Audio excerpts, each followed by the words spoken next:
नमस्कार सभी लोगों का मेरे channel any time math science में। तो आज हम क्लास 10th की एक्सरसाइज 1.1 को सॉल्व कर रहे हैं। तो क्वेश्चन नंबर 1 अगर देखें हम, तो use Euclid's division algorithm to find HCF of. First question देख लेते हैं इसमें अपन। फर्स्ट क्वेश्चन अगर देखें तो 135 एंड 225 का HCF हमें फाइंड करना है। तो अगर इसको हम सॉल्व करें तो अकॉर्डिंग टू रूल्स हमें छोटे नंबर को एज ए डिवाइज़र यूज़ करना है और बड़े नंबर को एज ए डिविडेंड यूज़ करना है। तो अगर हम इसको देखें तो सबसे पहले हम डिवीज़न मेथड से इसको सॉल्व करते हैं, फिर यूक्लिड के डिवीज़न लेमा की फॉर्म में अरेंज करेंगे। तो 135 को डिवाइड करना है 225 से, तो 1 टाइम डिवाइड होगा ये, यस 1 टाइम, तो 135 आएगा। सब्ट्रैक्ट करेंगे तो 90 बचेगा। ओके तो इस केस में हमारा रिमाइंडर ज़ीरो नहीं आया है, तो हमें क्या करना पड़ेगा, ये जो रिमाइंडर है उसको हमारा न्यू डिवाइज़र बना देंगे और ये जो पुराना वाला जो डिवाइज़र है इसको हमें नया डिविडेंड बना देना पड़ेगा। तो 135 यहाँ पर आ जाएगा। अब फिर से 90 से डिवाइड करेंगे तो अगेन 1 टाइम ही डिवाइड होगा एंड 90, फिर से सब्ट्रैक्ट करेंगे तो ये आपका आएगा 45। अगेन रिमाइंडर ज़ीरो नहीं आया तो फिर से वही प्रोसेस को रिपीट करना है। तो 90 है वो हमारा डिविडेंड बन जाएगा। यस नाउ 2 टाइम एंड 90, अब हमारा रिमाइंडर ज़ीरो आ गया। तो इस केस में हमारा जो डिवाइज़र होगा, जिस केस में रिमाइंडर ज़ीरो आ जाता है उस केस में जो हमारा डिवाइज़र होगा वही हमारा HCF होगा। तो HCF यही होगा हमारा। मीन्स हम ये बोल सकते हैं कि HCF ऑफ 135 एंड 225 इज 45। अब अगर इसको हम यूक्लिड के डिवीज़न लेमा की फॉर्म में अरेंज करें, यूक्लिड के डिवीज़न लेमा की फॉर्म में अरेंज करें तो सबसे पहला अरेंजमेंट तो हमें इधर करना पड़ेगा। इस वाले डिवीज़न को लिखना है हमें, तो इस रेड वाले को मैं रेड से लिख रहा हूँ, देखो। तो 2 to 5 इक्वल टू 135 मल्टी 1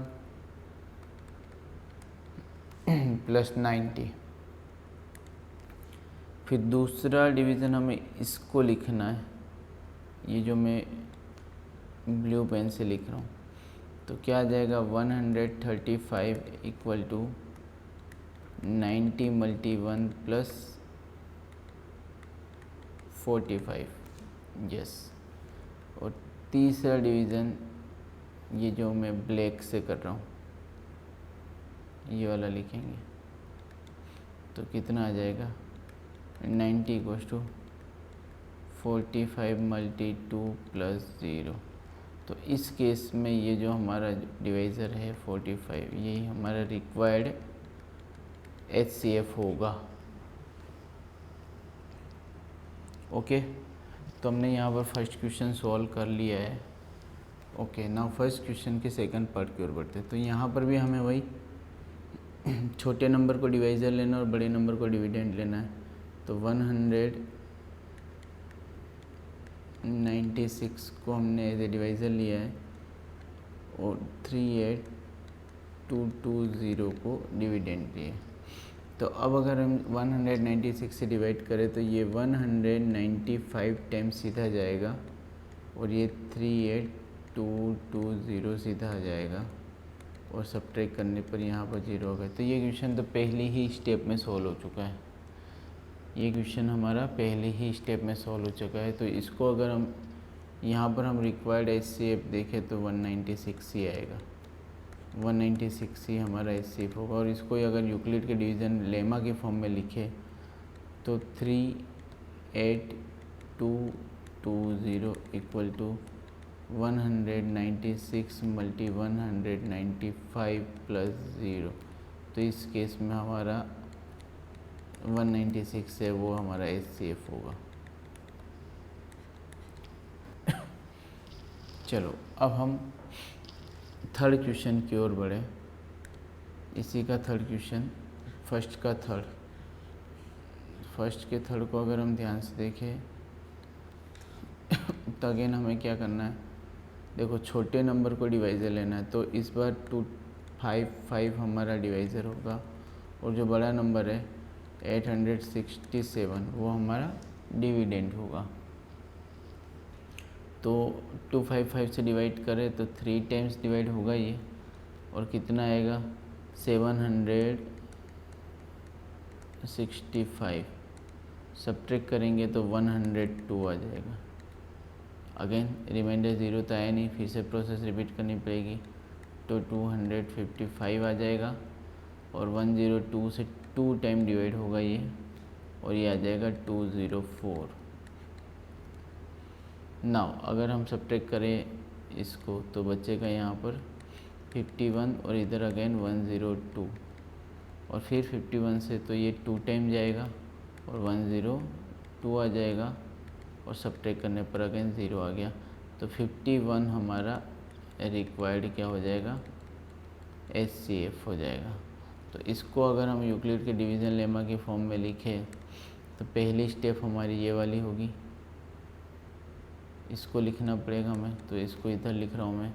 तो कैसे लिखेंगे, 867 इक्वल टू 255 मल्टी 3 प्लस 102। ये पहली स्टेप है। थोड़ा सा इसको प्रॉपर वे में हम लिख देते हैं। थोड़ा सा प्रॉपर वे में अगर हम लिखें तो ये हो जाएगा 867 इक्वल टू 255 मल्टी 3 प्लस 102। अब दूसरी स्टेप अगर हम देखें तो दूसरी स्टेप हमारी ये वाली होगी, ये जो ब्लू कलर का पेन है इसको मैं अगर लिखने जाऊँ तो ये स्टेप होगी 255 इक्वल टू 102 मल्टी 2 प्लस 51। और तीसरी स्टेप हमारी ये वाली होगी जो मैं ग्रीन से शो कर रहा हूँ यहाँ पर। तो ये क्या हो जाएगी 102 इक्वल टू 51 मल्टी 2 प्लस 0। तो जहाँ पर भी 0 आ जाता है वही हमारा रिक्वायर्ड HCF होता है।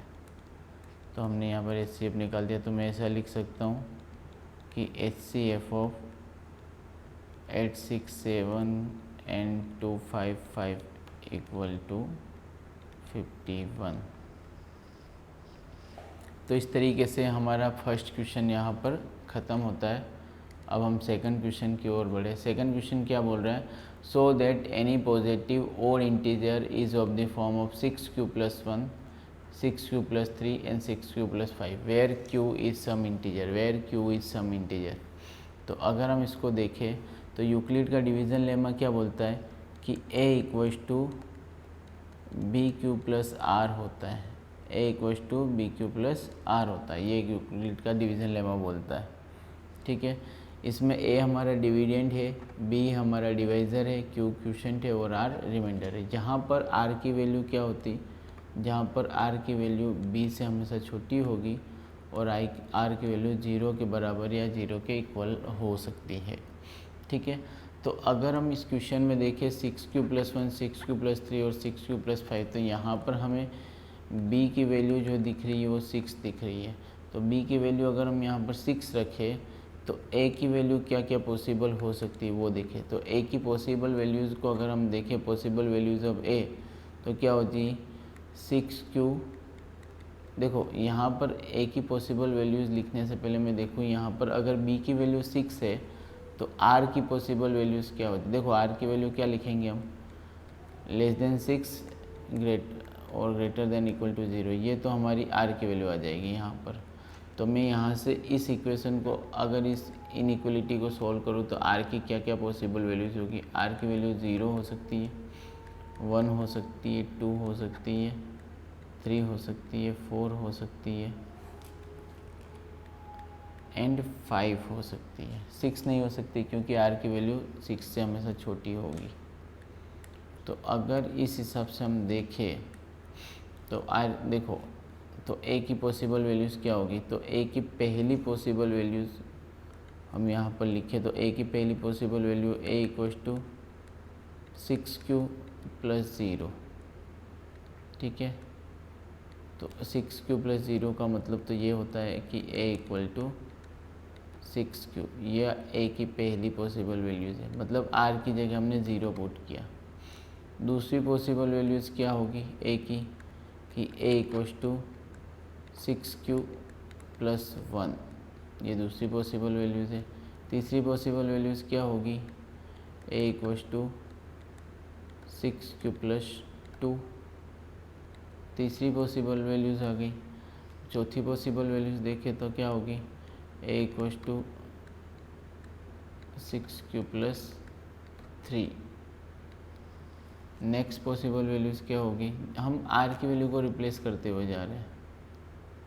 तो next possible values a equals to 6q + 4 और उसके नेक्स्ट पॉसिबल वैल्यूज़ क्या हो जाएगी, ए इक्वल्स टू 6q + 5। तो अब अगर हम ध्यान से देखें तो ये वाली जो वैल्यू है वो इवन है, क्योंकि आर इवन है। ये वाली वैल्यू है वो कैसी है, ओड है। अगेन ये वाली वैल्यू कैसी है, इवन है। अगेन ये वाली वैल्यू कैसी है, ओड है। ये वाली वैल्यू कैसी है, इवन। और ये जो लास्ट वाली वैल्यू है उसको हम क्या बोलेंगे, ओड वैल्यू बोलेंगे। क्यों, क्योंकि यहाँ पर आर की वैल्यू ओड चल रही है और इवन वाले में आर की वैल्यू इवन चल रही है। लेकिन हमें क्या शो करना है, so that any positive odd integer, कि हमें क्या करना है, ओड इंटीजर देखना है। तो ओड इंटीजर की फॉर्म्स को अगर हम देखें तो कौन कौन सी फॉर्म है ओड इंटीजर की, एक तो ये वाली फॉर्म है, एक ये वाली फॉर्म है और एक ये वाली फॉर्म है। अगर इन तीनों फॉर्म को देखें तो यहाँ पर तीनों फॉर्म में एक्सप्रेशन क्या क्या आ रहे हैं वो अगर हम ध्यान से देखें तो देखो, तो पहला एक्सप्रेशन तो ए आ रहा है कि ए इक्वल्स टू 6q + 1 आ रहा है। दूसरा एक्सप्रेशन क्या आ रहा है, ए इक्वल्स टू 6q + 3 आ रहा है। और तीसरा एक्सप्रेशन क्या आ रहा है, ए इक्वल्स टू 6q + 5। तो ये तीनों एक्सप्रेशन ओड इंटीजर के लिए है, पॉजिटिव ओड इंटीजर के लिए। तो और हमें यही तो शो करना था, देखो 6 + 1 6q + 1 6q + 3 और 6q + 5, ये तीनों चीज़ें शो करनी थी। और ये एज इट इज़ तीनों चीज़ें हमारी इस इक्वेशन में या इस सॉल्यूशन में शो हो रही है। तो इस तरीके से हमने यहाँ पर ये शो कर दिया है या वेरीफाई कर दिया है, ठीक है। चले अब हम नेक्स्ट क्वेश्चन की ओर बढ़ें। तो नेक्स्ट क्वेश्चन क्या बोल रहा है, an army contingent of 616 member is to march behind an army band of 32 members in a parade. Two groups to be marched in same number of column. What is the maximum number of column? What is the maximum number of column in which they can march? तो कुछ भी नहीं करना, हमें HCF find करना है। अगर हमें HCF पता चल जाएगा तो हमें वो कॉलम भी, मैक्सिमम नंबर ऑफ कॉलम्स पता चल जाएगा जिसमें वो मार्च करना चाहते हैं। तो मैं वही दो नंबर हमें पता है, एक नंबर 32 है और दूसरा नंबर 616 है, 616, ठीक है। तो कुछ भी नहीं करना, हमें डिवीज़न कर देना है। तो मैं 32 को 616 से डिवाइड करूँ तो कितना आएगा, 32 को 616 से डिवाइड करें हम तो ये आएगा 19, आई थिंक 19 टाइम जाएगा, ठीक है। तो एक बार फिर से वेरीफाई कर लेते हैं।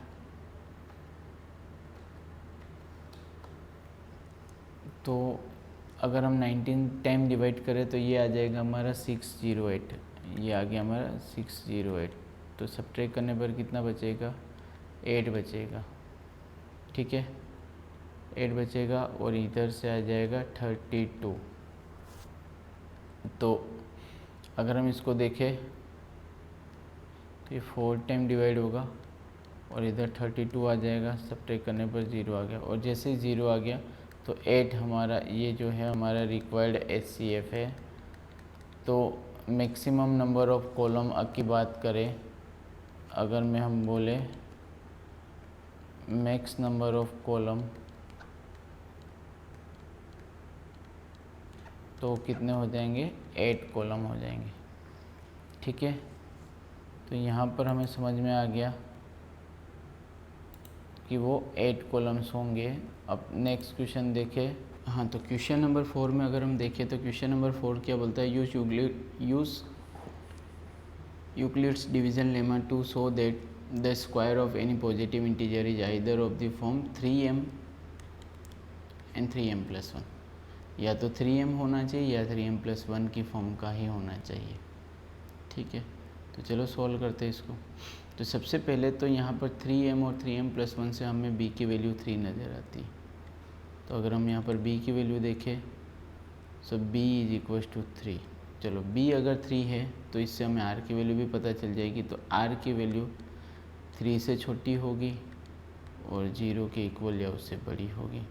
तो यहाँ पर r की 3 वैल्यू पॉसिबल हो नज़र आती है हमें, एक तो 0, एक 1 और एक 2।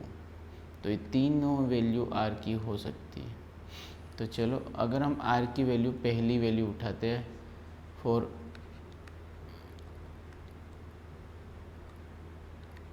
r = 0। अगर मैं r = 0 की बात करूं तो यहाँ पर अगर हम यूक्लिड्स डिवीज़न लेमा लिखे तो a क्या होता है, 3q + 0।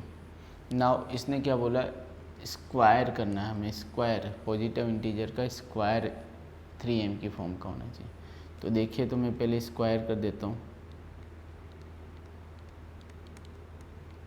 अगर हम स्क्वायर कर दे तो ये हो जाएगा a² और इधर से 3q + 0 तो 3q ही होगा, तो ये 3q का होल स्क्वायर। इसको अगर हम ओपन करें तो a² = 9q²। थोड़ा हम इस साइड आ जाते हैं। तो a² = इस 9 को हम 3 × 3 भी लिख सकते हैं, 3 × 3 और पीछे q² का q²। अब अगर इस 3q² को हम m मान लें, लेट 3q² = m, तो a² की वैल्यू क्या आ जाएगी, a² = 3m। तो पहली बात तो प्रूव हुई यहाँ पर। अब अगर आगे देखें, r की वैल्यू फॉर r = 1 के लिए भी करके देख लेते हैं हम। तो 1 के लिए अगर देखें तो a की वैल्यू क्या हो जाएगी, यहाँ पर a = 3q + 1। तो स्क्वायरिंग करनी हमें सबसे पहले तो दोनों साइड अगर हम स्क्वायरिंग करें तो क्या हो जाएगा, a² = 3q + 1 का होल स्क्वायर हो जाएगा, 3q + 1 का होल स्क्वायर। तो इसको हमें ओपन करना पड़ेगा, तो फॉर्मूला तो हमें आता ही है। तो चलो हम इधर ही लिख लेते हैं। तो a² = a + b का होल स्क्वायर कर सकते हैं हम। तो सबसे पहले नंबर का स्क्वायर +2 × 3q × 1 +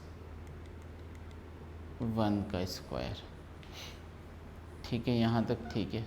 अब इसको अगर हम थोड़ा सा सॉल्व कर ले तो a² = देखो 3q का स्क्वायर है तो ये 9q² हो जाएगा, प्लस 3 × 2 तो ये 6 हो जाएगा, 6q और इधर से +1 है।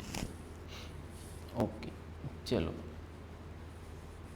तो अगर यहाँ पर मैं इन दोनों में से 9q² और 6q में से अगर मैं 3 कॉमन ले लूँ तो ये क्या हो जाएगा, a² इक्वल्स टू, ध्यान से देखना मैं यहाँ पर 3 कॉमन ले रहा हूँ इन दोनों में, तो यहाँ पर तो ये 3q² बच जाएगा और इधर से क्या बच जाएगा, 2q बच जाएगा, ठीक है, और +1 यहाँ पर है ही।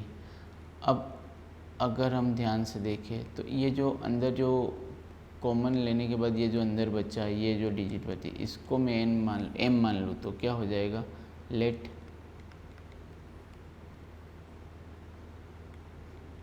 3q² + 2q equal to m। अगर इसको m मान लूँ तो क्या हो जाएगा, ये तो a² क्या हो जाएगा, a² इक्वल टू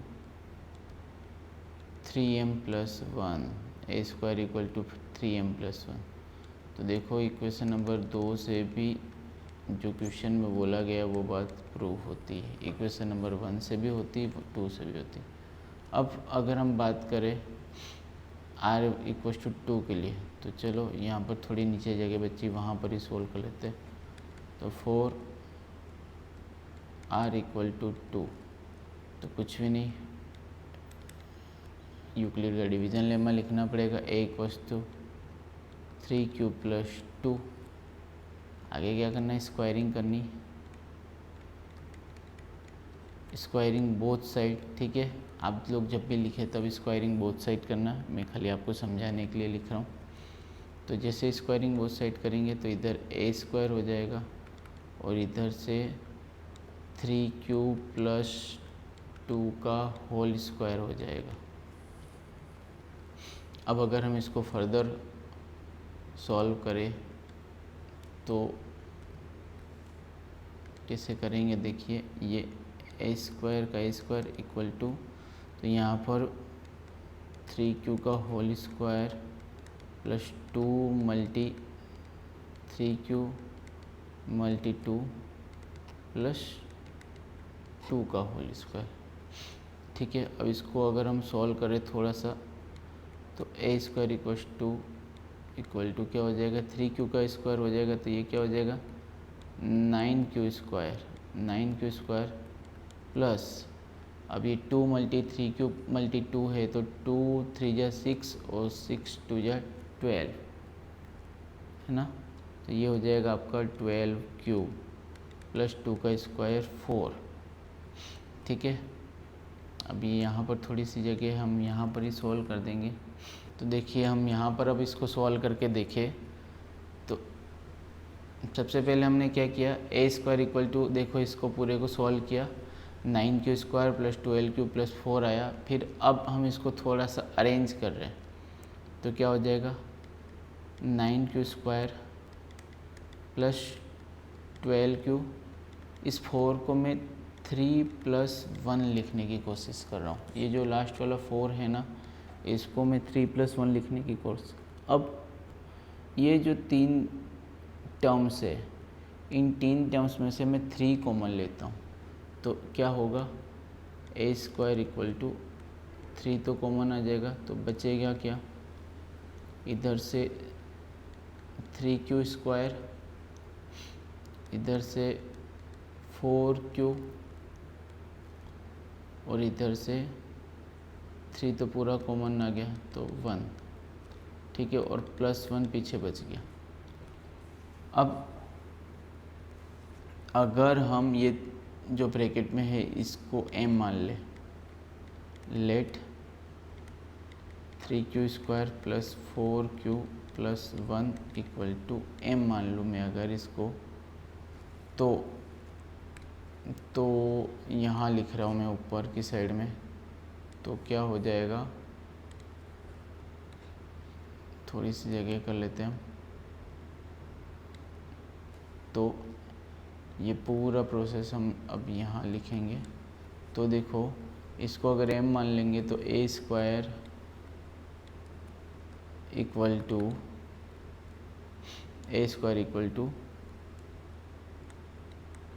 3m + 1,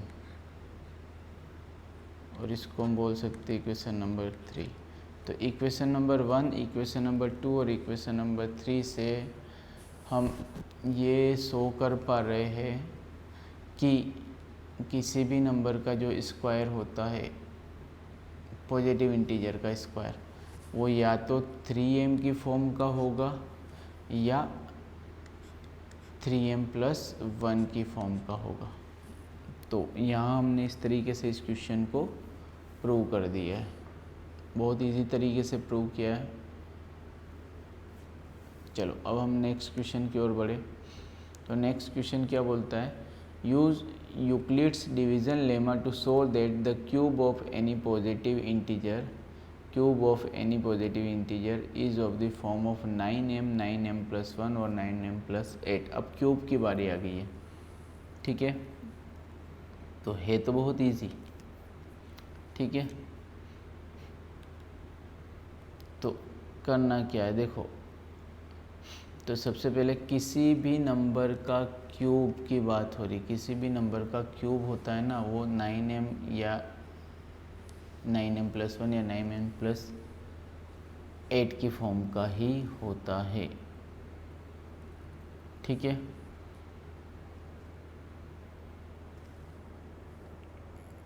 तब हम इसको सॉल्व करें।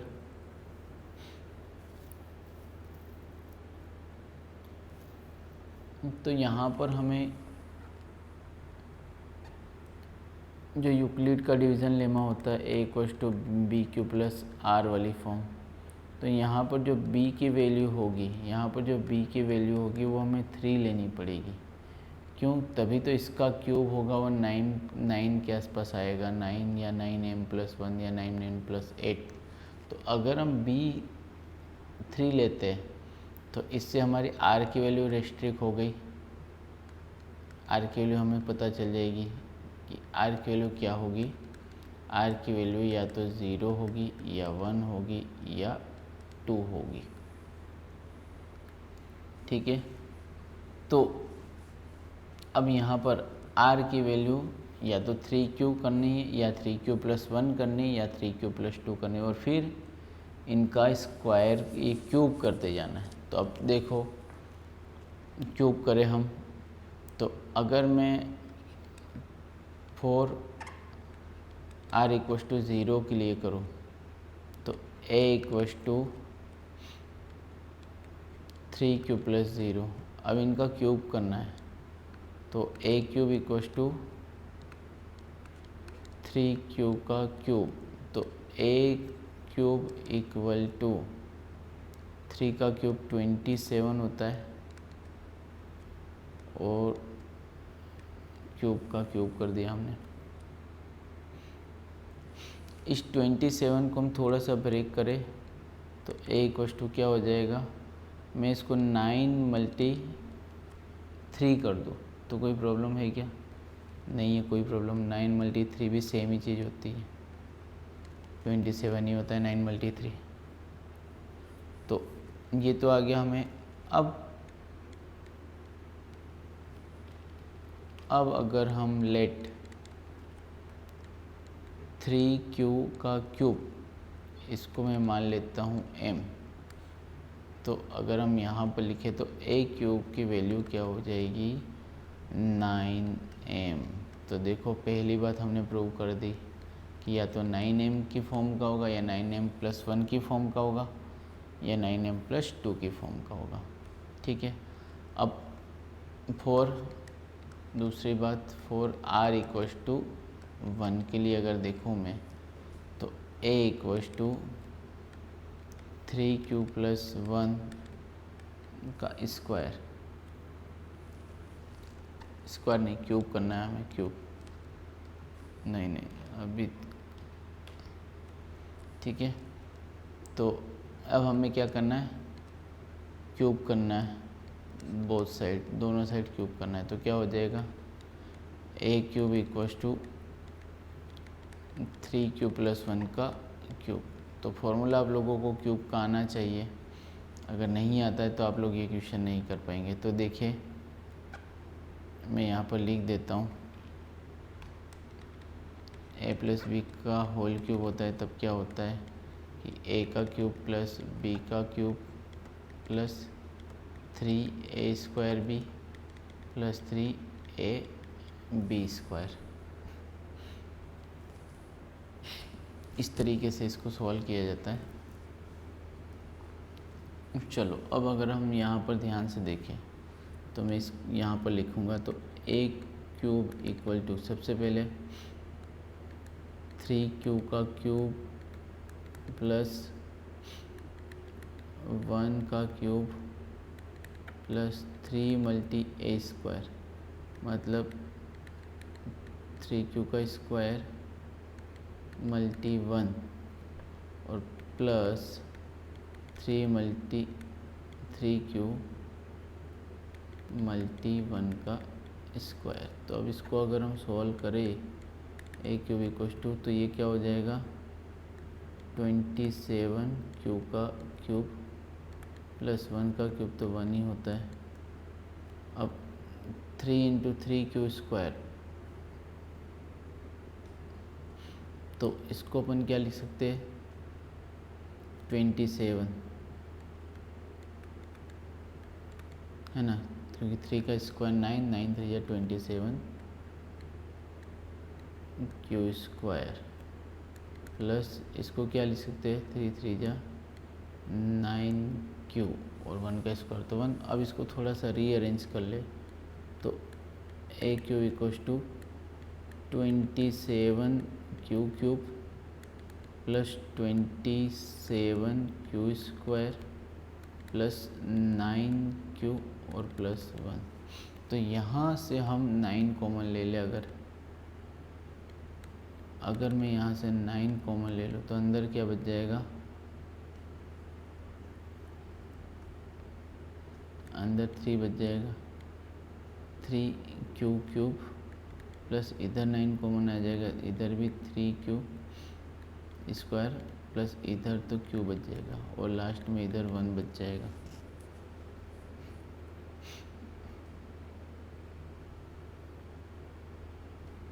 ठीक है, तो यहाँ पर हमें इतना समझ में आ गया। तो अब इस पूरे अंदर वाले पार्ट को अगर हम m मान लें तो let 3q³ plus 3q² plus q equal to हम क्या मान ले m मान ले। तो यहाँ लिख रहा हूँ मैं, तो ये a³ क्या हो जाएगा a³ इक्वल टू 9m+1 की फॉर्म में आ जाएगा। देखो ध्यान से 9m+1 की फॉर्म में आ गया। तो पहला वाला भी हमने प्रूव किया कि ये 9m की फॉर्म में होता है और इससे भी प्रूव कर दिया कि 9m+1 की फॉर्म में होता है। अब लास्ट 9m+8 के लिए प्रूव करना है तो वो r इक्वल टू 2 रखना पड़ेगा और 8 के लिए अपना प्रूफ हो जाएगा। तो चलिए वो भी कर लेते हैं हम। फॉर r इक्वल टू 2, ये मैं मिटा रहा हूँ। अगर किसी को समझ में नहीं आया है तो वीडियो रिवाइंड करके देख ले तो समझ में आ जाएगा। चलिए तो अब हम करते हैं फॉर r इक्वल टू 2 के लिए। अगर r इक्वल टू 2 रखते हैं तो a इक्वल टू क्या हो जाएगा 3q प्लस 2। अब क्या करना है, हमें क्यूब करना है दोनों साइड। तो a³ equal to 3q plus 2 का होल क्यूब। तो फॉर्मूला तो वही है अभी हमने देखा। तो a³ equal to direct formula apply करेंगे हम, 3q का क्यूब प्लस b का क्यूब मतलब 2 का क्यूब प्लस 3 मल्टी a² मतलब 3q का स्क्वायर 3a² b और प्लस इधर कर रहा हूँ तो 3 मल्टी a और b²। अब हम इसको अगर सॉल्व करें तो a³ इक्वल टू 27q का क्यूब प्लस 2 का क्यूब 8 प्लस अब 3 का स्क्वायर 9 और 9 का 3 से मल्टीप्लाई किया तो 27 और 27 मल्टी 2 54, ये आ गया आपका 54 q square, 54 q square. Okay, कैसे आया? इस 3 का स्क्वायर किया, 3 का स्क्वायर 9, 9 को जब 3 से मल्टीप्लाई किया 27, 27 को 2 से मल्टीप्लाई किया 54। अब फिर आगे अगर हम सॉल्व करेंगे तो 3 का स्क्वायर 9 और 9 4 जा, क्योंकि 2 का स्क्वायर 4 होता है, तो ये 36 क्यू। इसको थोड़ा सा रीअरेंज कर ले तो a q equals to 27 q cube plus 54 q square plus 36 q plus 8।